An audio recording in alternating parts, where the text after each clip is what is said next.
அகிலமெங்கும் உள்ள தமிழ் நேயர்கள் அனைவருக்கும் பரம்பரை ஜோதிடர் உங்கள் மனோ பாலாஜியின் அன்பான வணக்கம். தனுசு ராசி அன்பர்களுக்கு சூரியன் செவ்வாய் இணைவு. இந்த இணைவு ஒரு அற்புதமான ராஜயோகம். இந்த யோகம் உங்களுடைய ஜென்மத்தில் ஏற்பட போகுது, அப்படின்னா உங்களுடைய ராசியில் ஏற்பட போகுது. அது மட்டும் இல்லாமல் அக்னி தத்துவம் கொண்ட 3 கிரகங்கள் சூரியன், செவ்வாய், குரு, இது தர்ம திரிகோணாதிபதிகள்னு சொல்லுவோம். இந்த இணைவு உங்களுடைய ராசியில் ஏற்படுறதுனால எப்பேற்பட்ட ஒரு மாற்றத்தை, அப்படின்னா ஒரு முன்னேற்றத்தை, ஒரு செல்வாக்க, ஒரு செழிப்பை இந்த 3 கிரகங்கள் உங்களுடைய வாழ்க்கையில் ஏற்படுத்த போகுது. இந்த காலகட்டத்தில் என்னங்கிறது பற்றி தாங்க அற்புதமாக பொறுமையாக சிறப்பாக பலன்களை இப்போ நம்ம பார்க்க போகிறோம்ங்க. சரிங்களா? ஃபஸ்ட் டைம் பார்க்குறவங்களா இருந்தீங்கன்னா சப்ஸ்கிரைப் பண்ணி பெல் பட்டன் அழுத்தி ஆல் ஆப்ஷன் கொடுங்க. தனுசு ராசி அற்புதமான ராசி, குழந்தையின் தன்மை கொண்ட ராசி தனுசு ராசி. ஆமாங்க, குருங்க, கௌரவம். எப்படி வேணாலும் வாழ்கிறதெல்லாம் என்னுடைய வாழ்க்கை கிடையாது, நான் இப்படி தான் வாழுவேன் அப்படின்னு நினச்சி வாழ்கிறவங்க.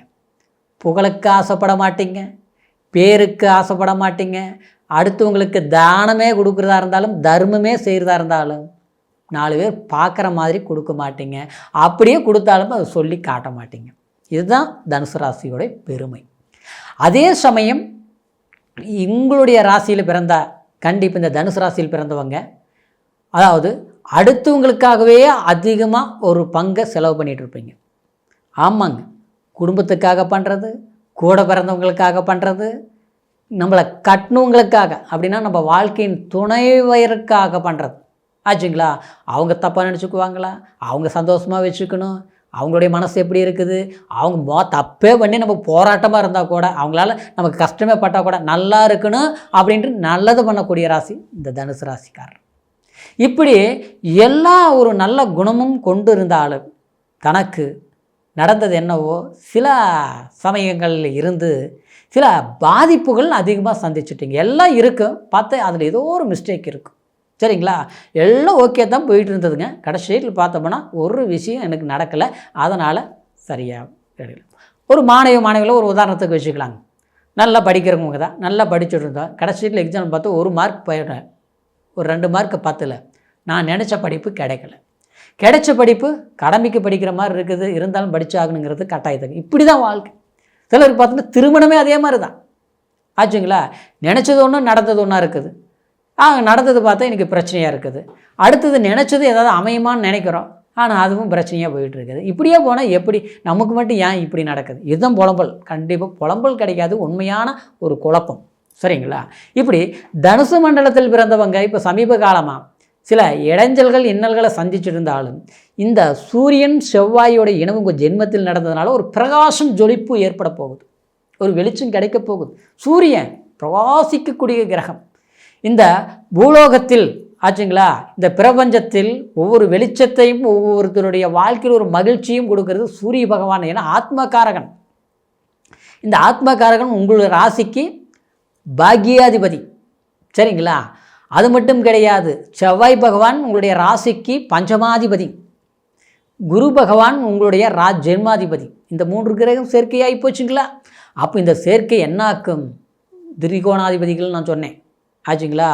அப்போது இவங்க உங்களுடைய ஜென்மத்தில் பார்வை பார்க்கறதுனால ஆரம்ப காலத்தில் எவ்வளோ இன்னல்கள், கஷ்டங்கள், வாழ்க்கையில் போராட்டங்கள், கஷ்டங்கள் சந்திச்சிருந்தாலும் அந்த கஷ்டங்கள் எல்லாமே அள்ளி வீசிட்டு காற்றுல பறக்கடிச்சுக்கிட்டு, அதாவது உங்களுடைய வாழ்க்கையை நீங்கள், உங்களுடைய திசையை நீங்கள் தேர்ந்தெடுக்கக்கூடிய காலம், ஞானம் பிறக்க போகுது நிச்சயம். சரிங்களா? எல்லாரையும் வாழ வச்சோம், நாம் வாழல. ஆனால் இப்போ உங்களுக்கு கல்யாணமாக ஆகி உங்களுடைய ஒரு கணவரோ அல்லது உங்கள் மனைவியோ இருந்தாங்கன்னு வச்சுங்களேன், அது நமக்கு இருக்கக்கூடிய ஒரு அண்டர்ஸ்டாண்டிங் ப்ராப்ளம் அவங்களுக்கு இல்லை. ஏமாளி வாழ்க்கை வாழ்ந்துட்டாங்க, சொன்னாலும் கேட்கல, புரிஞ்சிக்கலை. அடுத்தவங்களை வாழ வச்சு நமக்கு பரவாயில்ல, சந்தோஷம்தான், 4 பேர் நல்லா இருக்கட்டும். ஆனால் நாம் வாழணும்னு நம்மளே யார் மதிப்பாங்க?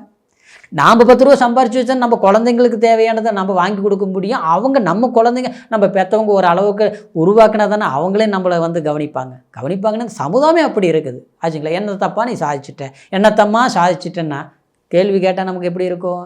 அவங்களுக்கு என்னவோ தேவை வாங்கி கொடுக்குற அளவுக்கு தேவையை பூர்த்தி பண்ணுற அளவுக்கு நம்மக்கிட்ட இருக்கணும் இல்லைங்களா?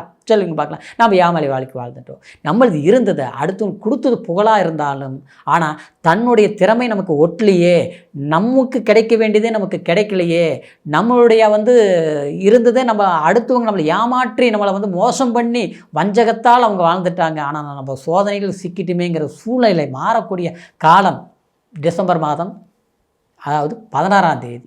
இந்த சூரியன் செவ்வாய் இணைவு, இந்த இணைவு உங்கள் ஜென்மாதிபதி குரு பகவான் 7ஆம் இடத்துல இருந்து உங்கள் ஜென்மத்தை பார்க்குறார். அற்புதம். திருமணமாகாதவங்களுக்கு திருமணம் ஏற்படுத்தும்.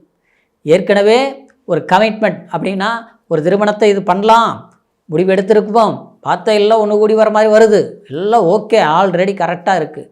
ஆனால் பார்த்தோம்னா நமக்கு பிடிச்சது மற்றவங்களுக்கு பிடிக்கல, மற்றவங்களுக்கு பிடிச்சது நமக்கு பிடிக்கல. இது எப்படி சரிப்படுத்துறதுன்னு தெரியல. இருந்தது பார்த்தோம்னா இப்போ இருக்கிறது பார்த்தோம்னா நாம் நினச்சது பார்த்தா அதே கொஞ்சம் இடக்கு முடக்கா போயிட்டு இருக்குது. நேற்று இருந்த மாதிரி இன்றைக்கி இல்லை. என்ன பண்ணுறதுனே புரியல. காலம் தாமதப்படுத்தினா காரியம் கெட்டு போய் மாட்டிருக்குது. அதே நேரத்தில் அவசரப்பட்டால் சிக்கலில் சிக்கிக்க மாட்டிருக்குது. எந்த முடிவு எடுக்கிறதுன்னு தெரியாதங்கிற ஒரு குழப்பம். இந்த குழப்பத்தை சரிப்படுத்தக்கூடிய காலகட்டம் தான் இந்த பயிற்சி காலம். சரிங்களா? 2025 டிசம்பர் 16ஆம் தேதியிலிருந்து 2026 ஜனவரி மாதம் 14ஆம் தேதி வரைக்கும் அமோகமான காலம். சரிங்களா?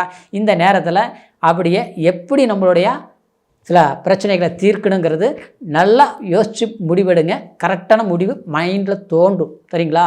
உதயமாகும். சிந்தனைகள் சரியாக செயல்படுத்தும். ஏன்னா நாம் தான் இப்போ எதை நினச்சாலும் குழப்பமாக இருக்குது.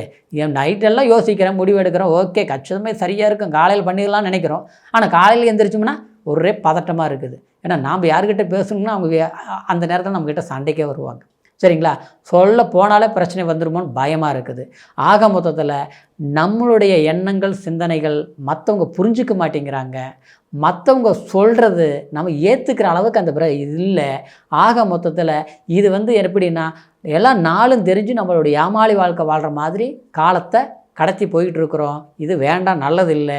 ஆனால் அதுக்கு நல்லது இல்லாமல் நான் வாழ்கிறதுக்கு காரணம் நம்ம நேரம்தான்.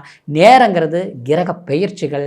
அந்த பயிற்சிகள் சாதகமாக இருந்தால் நமக்கு யோகம்தான். அந்த யோகம்தான் சூரியன் செவ்வாய் சேர்க்கை, குருவின் பார்வை. ஆக மொத்தத்தில் நம்மளுடைய வாழ்க்கையில் ஒரு வெளிச்சம், ஒரு ஒளி விளக்கு, ஒரு அற்புதமான ஏன்னா அக்னி தத்துவம். அதாவது ஒரு வீடு கிரகபிரவேசம் பண்ணும் போதுமுங்க, சரிங்களா, அக்னி தாங்க. சரிங்களா? அதனால தான் குரு உங்களுடைய ராசி.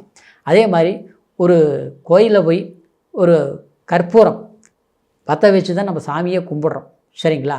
அதுக்கு அக்னி தான். சரிங்களா? அது மட்டும் கிடையாது, எந்த இடத்துல இருந்தாலும் ஒரு வெளிச்சம் வேணும்னா ஒரு விளக்கை ஏற்றணும். சரிங்களா? அப்போ தான் ஒளி பிறக்கும். அதில் தான் வெளிச்சம், அதாவது இந்த பிரபஞ்சம் நமக்கு எல்லா சுகங்களையும் கொடுக்கும் அப்படிங்கிறது ஒரு ஐதீகம். அப்படி பார்த்தோம்னா அது செவ்வாய். இப்படி சூரியன் செவ்வாய் இந்த ஒளி பொருந்திய கிரகங்கள். அது மட்டும் கிடையாது, அது உங்களுடைய ராசிக்கு இவங்க 3 கிரகம் நண்பர்களான கிரகம். அவங்களோட ஜென்மத்தில் சஞ்சாரம் பண்ணக்கூடிய காலம். கண்டிப்பாக இது உங்களுக்கு யோகம். சரியாக பயன்படுத்துங்க, அற்புதமாக இருக்கும். இப்போ சொன்ன பலன் கோச்சாரம். சரிங்களா? இந்த கோச்சாரங்கிறது அதாவது உங்களோட ராசியை வச்சு சொல்லியிருக்கிறோம். இது மதி. ஆனால் விதின்னு ஒன்று இருக்குது பார்த்தீங்களா? நம்மளுடைய எண்ணங்கள் ஒன்றா இருக்கும். ஆனால் நம்ம ஒரு பயணம் போயிட்டுருப்போம். நம்ம அது போனாலுமே எந்த இடத்துல போயிட்டுருக்கோங்கிறது ஒரு நம்மளுடைய எதிர்பார்ப்பு நிறைவேறக்கூடிய வாய்ப்புகள் எப்போ முடியும் அப்படிங்கிறது அது நிர்ணயங்கள் ஒன்று இருக்குது. அது லக்னம். சரிங்களா? அப்போது அந்த லக்னம்ங்கிறது ரொம்ப ரொம்ப அவசியம். அவங்களுடைய ஜாதகத்தில் என்ன லக்னம், என்ன தசாபுத்தி நடக்குது அப்படிங்கிறதெல்லாம் பொருந்தி பார்த்து ஜாதகத்தை முழுமைய தீர்வை நல்லா தெரிஞ்சுக்கோங்க. சரிங்களா? எந்த மாதிரி யோகம், இந்த திசையில் என்ன செய்யலாம், என்ன பண்ணலாம், அது எல்லாமே கரெக்டாக தெரிஞ்சுக்கிட்டு புதிய முயற்சிகள் எடுங்க, சக்ஸஸ் பண்ணிடுவீங்க நிச்சயமாக. ஏன்னா ஒவ்வொரு ஜாதகத்திலும் சில யோகங்கள் இருக்கும். சில பிடிச்ச நம்பர்ஸ், கலர்ஸ், பிஸ்னஸ், தொழில், அதிர்ஷ்ட தேவதைகள் இதெல்லாமே இருக்குங்க. சரிங்களா? அப்படி பார்த்தோம்னா அது ஜாதகத்தில் தான் பார்த்து தெரிஞ்சுக்கணும். உங்களுடைய ஜாதகத்தை நம்மகிட்ட பார்க்கணும் விரும்புனீங்கன்னா கீழே இருக்கிற நம்பருக்கு ஃபோன் பண்ணி உங்களுடைய date of birth, time, place மூணையும் தெரியப்படுத்தி முழுமையான பலன்களை கேட்டு தெரிஞ்சுக்கிட்டு இனி வரக்கூடிய காலத்தை கரெக்டாக சூஸ் பண்ணுங்கள். சக்ஸஸ்ஃபுல்லான காலம் இந்த நேரத்தில் இருந்து எல்லாமே உங்களுக்கு வெற்றி அமையணும் அப்படிங்கிற ஒரு வாழ்த்துக்களோட அடுத்த பதிவில் சந்திக்கிற வரைக்கும் நன்றி.